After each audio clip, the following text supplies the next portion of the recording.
চাকরিগুলো কিন্তু আমাদের জন্য যায়নি।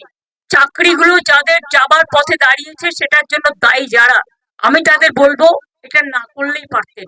এবং এতে বাইরের লোকেরা আছে, টিচারের সংখ্যা কম, বাইরের লোকের সংখ্যা বেশি। চাকরি ফেরাতে হবে এই দাবিতে দিনের পর দিন বিকাশ ভবনের সামনে বসে রয়েছে চাকরিহারা শিক্ষক শিক্ষিকারা। তারা দাবি করেছে মুখ্যমন্ত্রীকে আসতে হবে, তাদের সঙ্গে কথা বলতে হবে। তবে এই আন্দোলনের মাঝেই গত বৃহস্পতিবার শান্তিপূর্ণ অবস্থান বিক্ষোভের নামে বিকাশ ভবন চত্বরে কার্যত তাণ্ডব চলে। বিকাশ ভবনে আটকে পড়েন কয়েকশো সরকারি কর্মী। পুলিশ তাদের উদ্ধার করতে গেলে বিকাশ ভবন চত্বরে অগ্নিগর্ভ পরিস্থিতি তৈরি হয়। এই ইস্যুতে এবার মুখ খুললেন মুখ্যমন্ত্রী মমতা বন্দ্যোপাধ্যায়। আন্দোলন করার একটি নির্দিষ্ট সীমা রয়েছে, সেই কথা চাকরিহারা যোগ্য শিক্ষকদের স্মরণ করিয়ে দেন রাজ্যের প্রশাসনিক প্রধান। আমি আন্দোলনের বিপক্ষে নই, কিন্তু আন্দোলন করারও একটা লক্ষ্মণ রেখা আছে। আমার যেমন অধিকার নেই কাউকে বাধা দেওয়ার, অন্যেরও অধিকার নেই আমাকে বাধা দেওয়া। মুখ্যমন্ত্রী জানান, চাকরিহারা শিক্ষক শিক্ষাকর্মীদের প্রতি তার সহানুভূতি রয়েছে। রাজ্য সরকার রিভিউ পিটিশন করেছে। আদালত কোনো সিদ্ধান্ত নিলে মানব না বলা যায় না। এখনো কারো মাইনে বন্ধ হয়নি। গ্রুপ সি ডি কর্মীদের স্কিম করে মাইনে দেওয়া হচ্ছে। মমতা মনে করিয়ে দেন, তবে এই আন্দোলনে যারা উস্কানি দিচ্ছে তারাই শিক্ষকদের বিরুদ্ধে মামলা করেছে।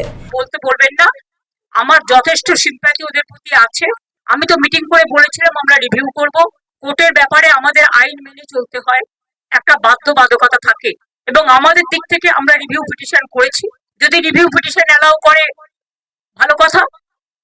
আমরা চাইবো, আমাদের আইনজীবীরা চাইবেন তাদের মতো যাতে ওদের চাকরি থাকে, কিন্তু সেখানে কোর্ট যদি কোনো ডিসিশন নেয় তাহলে আমি বলতে পারি না যে আমি মানবো না।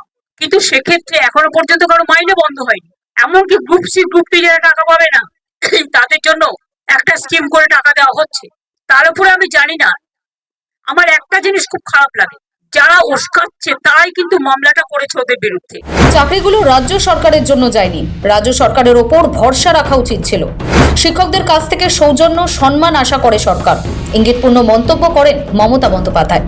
সাফ জানান, চাকরিগুলো যাদের জন্য গিয়েছে, যদি আজ তারাই স্বার্থ রক্ষার গুরু হয়ে যায় সেখানে আপত্তি রয়েছে। চাকরিগুলো কিন্তু আমাদের জন্য যায়নি।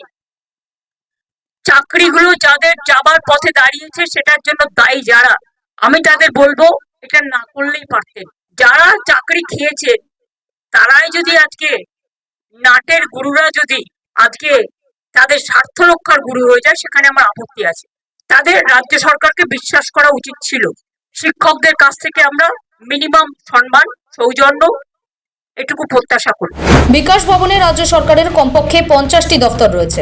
অন্তত 500 থেকে 600 কর্মী কর্মরত সেখানে।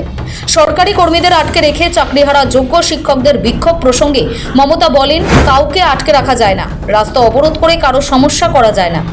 যোগ্য চাকরিহারা শিক্ষকদের মুখ্যমন্ত্রী মনে করিয়ে দেন, আন্দোলন করার একটা লক্ষণ রেখা রয়েছে। পাশাপাশি ইঙ্গিত দিলেন, আন্দোলনে শিক্ষক কম, বাইরের লোক বেশি। যারা আন্দোলন করছেন তাদের সম্বন্ধে আমার কোনো অভিযোগ নেই। আমার অভিযোগ একটাই, কাউকে আটকে রাখা জোর করে যায় না, রাস্তা অবরোধ করে মানুষের ক্ষতি করা যায় না, এটা কারো কাজ নয়। এবং এতে বাইরের লোকেরা আছে, টিচারের সংখ্যা কম, বাইরের লোকের সংখ্যা বেশি। এই তো দেখছেন মেয়েরা বলছে প্রেগনেন্ট মাদার বাড়ি যেতে দিচ্ছে না। অফিসে কাজ করছে তাকে 14 ঘন্টা, 18 ঘন্টা, 20 ঘন্টা আটকে রেখে দেওয়া হয়েছে। একটি মেয়ে পরীক্ষা দিতে গেছে, পরীক্ষার্থী, সে বারবার বলেছে আমি বাড়ি যাবো, আমার বাড়ির লোক চিন্তা করবে, তাকে নামতে দেওয়া হয়নি, বেরোতে দেওয়া হয়নি, এবং সে ভয়ে লাফ দিয়েছে। আমি আন্দোলনের বিপক্ষে নই, কিন্তু আন্দোলন করারও একটা লক্ষ্মণ রেখা আছে। আমার যেমন অধিকার নেই কাউকে বাধা দেওয়ার, অন্যেরও অধিকার নেই আমাকে বাধা দেওয়া। আমি তো বলবো আপনারা এখানে না করে আইনে লড়াই করুন। আমরা তো ওদের বিপক্ষে নই, কিন্তু কোন রাজনৈতিক দল যদি মনে করেন রাজনৈতিক দল জল ঘোলা করবেন, তাহলে সেই রাজনৈতিক দলকে আমার কোয়েশ্চেন থাকবে, কোর্টে কি কেসটা তো আপনারা করেছিলেন, এটা করা কি ঠিক ছিল? আন্দোলনকারীদের রাজ্য সরকারকে বিশ্বাস করা উচিত ছিল বলেও জানান রাজ্যের প্রশাসনিক প্রধান। কোনো রাজনৈতিক দল যদি ভাবে জলঘোলা করবে সেক্ষেত্রে প্রশ্ন থাকবে, বার্তা মমতা বন্দ্যোপাধ্যায়ের। সৌভিক সান্যালের রিপোর্ট,